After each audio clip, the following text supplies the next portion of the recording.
Well, good morning to you. And I want to thank you today for joining me for Time in the Truth as we come back to the book of Exodus. And we're coming to a part of the book of Exodus where, for me, there are a lot of questions and also, I believe, a lot of personal applications that come as we look at the response of the people of Israel to God, as Moses now has been on the mountain for 40 days and 40 nights. Significant period of time.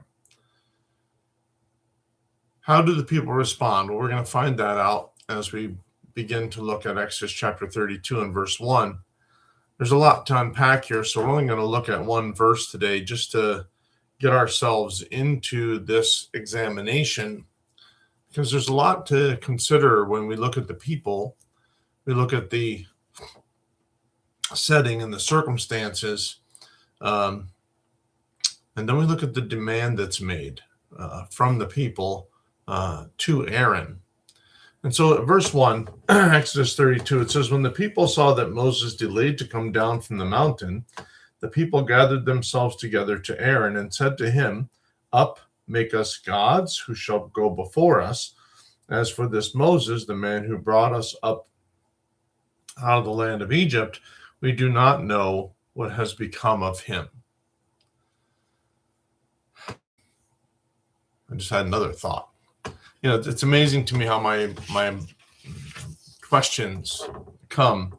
I'm just going to write myself a note here so I don't forget what I just thought about. As I'm reading through the text and I'm looking at those scripture in a way that causes me to ask questions and that the text is going to answer for me.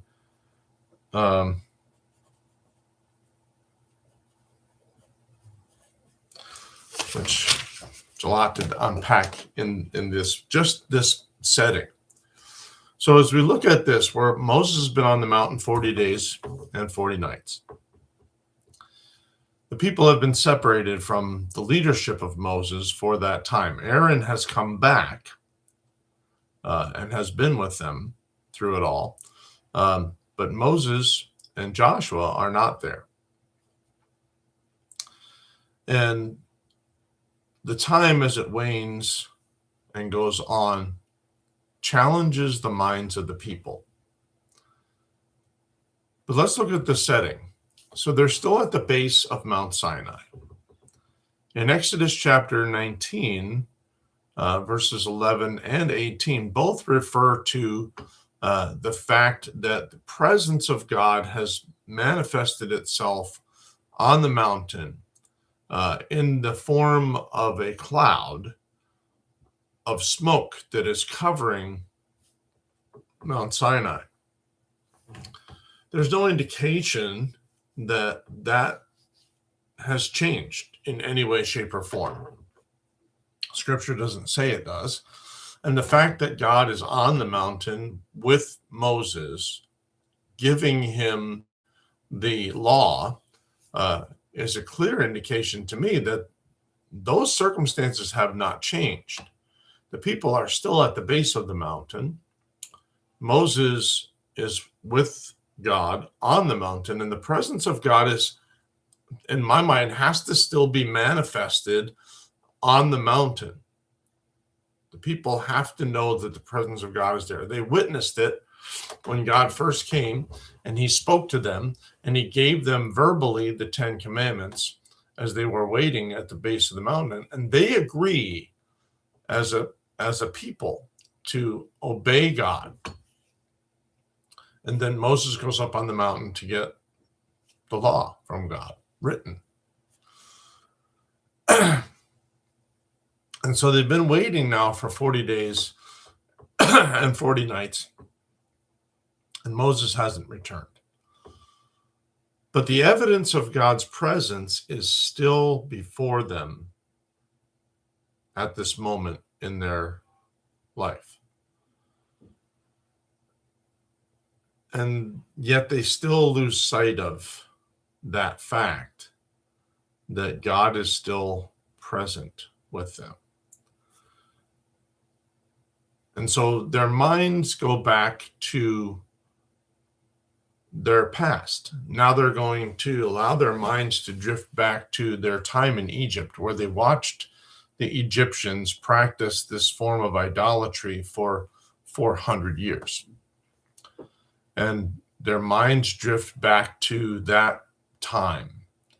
And it's in that reflection backwards that their hearts are drawn away from God and drawn to this necessity to have some form of gods before them.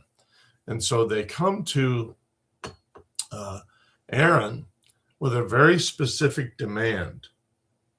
Get up and make us gods that will go before us.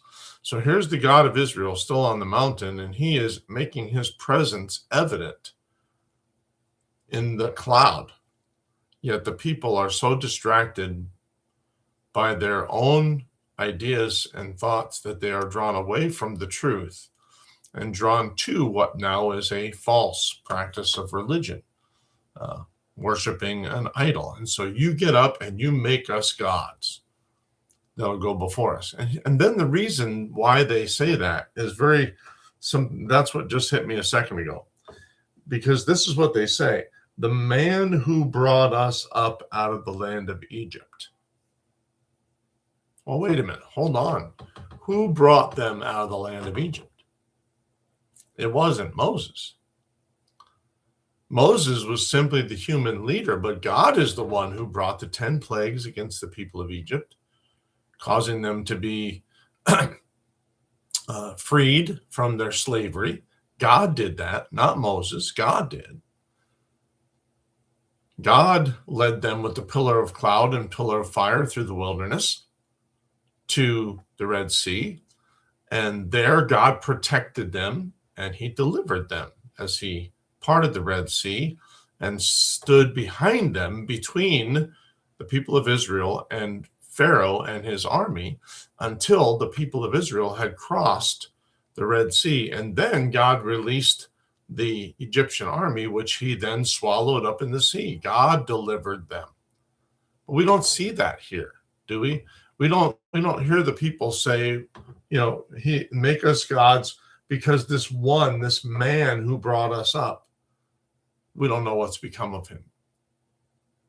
So where did their focus turn to? Their focus turned away from God and to the man Moses. He's not here. He's been gone 40 days, 40 nights. We don't think he's coming back. So we need another God to lead us, to go before us. No, you don't. The God of Israel is still going before you. He's right there on the mountain, but you can't see him because you're blinded by your own lack of spirituality, your own lack of faith in the God who delivered you from the land of Egypt. The Israelites struggled with that at many different times. I think it's First Chronicles 15. When the people of Israel are fighting against the Philistines and they bring the Ark of the Covenant to the battle. And their faith is not in the God of the Ark, but it is in the Ark instead of Yahweh. And they lose the battle and the Ark is taken away. Why? Because their faith was misplaced. Here their faith is misplaced. They're trusting in a person. Where's the man who brought us up out of land? No, a man didn't do that. God did. And so they lost sight of that. And they turned their focus from God to Moses, who was the leader, but he's the human leader, not God. And so it caused me to look at the people of Israel, and it's easy to look at the people of Israel with a very critical eye and say, how could they? They're not very far removed from being delivered from the Egyptians. They're not very far removed from being delivered through the Red Sea. They're not very far removed from being at the base of Mount Sinai and listening to God pronounce the 10 Commandments and them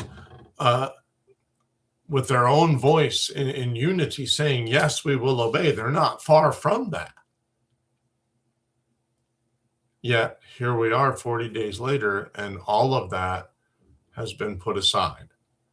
And the only thing they want to focus on now is we need to find our own way to do this. And it's sometimes easy for us to be critical of the people of Israel because that seems to be a pattern in their lives. And a number of years ago, it hit me that my critical heart over the people of Israel, how could you? How could you do that? How could you forget those things? How could you so easily be drawn away from the truth into a lie? And then I started to think about myself and started thinking about us as human beings and the fickle nature that is in us. How quickly our minds, how quickly we're turned from the truth to a lie, how quickly we're drawn into something that's not true. And we turn from God to something else. So the people of Israel aren't different from us. There are things we learn from them, but those things are still evident in our world today. You and I can see the hand of God working in our world. We see God answering prayer. We see God providing for us. We see God protecting. We see all these things taking place. Yet how easy it is for us to get distracted by some circumstance in our life that leads us away from believing that the true God is going to work. And we start trusting in something else. So financial struggles come and we run to what? Money. Money will solve our problem. Well, how are you going to get it?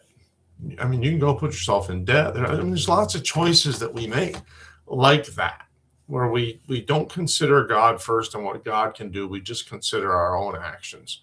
What can I do? And we lose sight of who God is. Sometimes in churches get distracted by their leaders as well. Churches get distracted by their pastors, and they start trusting in their pastor instead of trusting in the Lord. And so things happen. Maybe the pastor is called to another ministry, or God takes them to heaven, or they retire, whatever the situation is. But that church struggles to go on because they're not following Christ. They were following a man. And that church struggles. And so there's a lot for us to learn as we look at the people of Israel and this situation. We look at them critically and say, oh, how easily you were drawn away and how quickly you turned from God. We struggle with the same things in our lives. We need to remember that the evidence of God's work in our lives is all around us. We just have to see it. Here are the people of Israel standing at the base of Mount Sinai, looking at a mountain surrounded in smoke because that's the presence of God, yet they can't see it. All they can see is their own desire. All they can see are their own fears. All they can see are their own preferences about this or that. And they get in the way. They block our view from the true God and what God does and how he is working. And so there's a lot for us to learn. We just did one verse today. There's so much for us to learn as we look at the people of Israel and consider their circumstance, where they are, what their past is, how quickly they're ready to go back to that, how quickly they're ready to turn away from the God who did all of these miraculous things to bring them to this place. Yet it's all gone because their personal preferences, their need to see something, although they can see this, they can see God on the mountain. No, they can't. They're struggling. And so they demand, we want a God, or make us gods to take us forward, to lead us forward. When the very God who led them to this place and will lead them forward is on the mountain communing with Moses. There's a lot for us to think about there. So let's keep our faith in the God who has delivered us from our sin. I didn't deliver anyone. As a pastor, I don't have the ability to save a soul. I don't have the ability to redeem you and justify you and sanctify you. None of those things belong to me. They all belong to God. I don't want the folks in my church or Christ's church to elevate me to a place where if I'm missing for a time, they get lost. That's what they did with Moses. They elevated him to the place of the one who delivered us. And we need to be careful not to supplant God and put someone or something else in his place. It's an easy, I don't want to say easy. It's a place where we can all wander to if we're not guarding ourselves against it. Keep your eyes fixed on Scripture and on the Lord. Hebrews 12 tells us to look to Jesus, the author and finisher of our faith. As Christians, we should be looking to Christ, not to, as he is our leader. He is the husband of the church. And we need to be looking to him. He's given us under shepherds, pastors. But we ought not to be put on pedestals. We're human beings with every ability to fail, just like every other human being could fail, except for the grace of God. But Christ is our Redeemer. He is our intercessor, and he is the one who is the leader of his church, and we need to keep our eyes fixed on him. Well, we're going to stop there. We'll get back into the next part, which presents another challenge to me as I think about Aaron coming up in the verses to come and the challenges that he faces as a leader and what he will do. And so we'll look at that on Monday or Tuesday when we come back to spend Monday. I don't even know what day it is. I'm all confused after vacation. Anyway, Monday, we'll come back to the next part of chapter 32 and look at what God has for us there. So thanks for watching. Have a great weekend. Get in God's house, serve him, be faithful to him. The only thing you and I can do that's of any use in eternity. So I'll see you then. Have a great weekend.